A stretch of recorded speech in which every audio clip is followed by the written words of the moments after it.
demonstrate how the West organizes its propaganda now.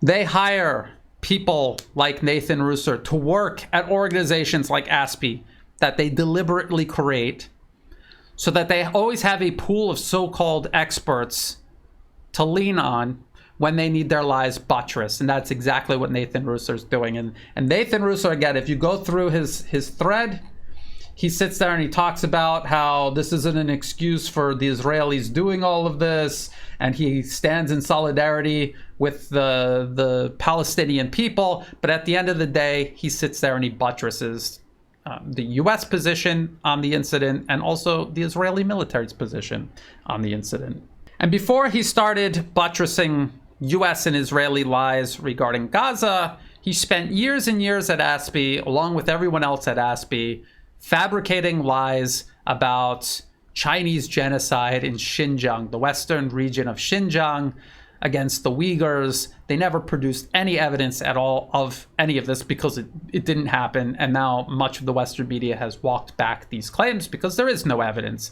And you can now freely travel to Xinjiang and you can see for yourself. There was no genocide. There was no cultural genocide. There was no museumification of the Uyghur culture. It was all lies. It's the same thing the US always does. When it needs to build up support for military aggression abroad, they fabricate lies. When they fabricate lies, they turn to experts like Nathan Ruser and everyone else at ASPI. That's the reason the US government funds ASPI, is to generate consensus for US foreign policy.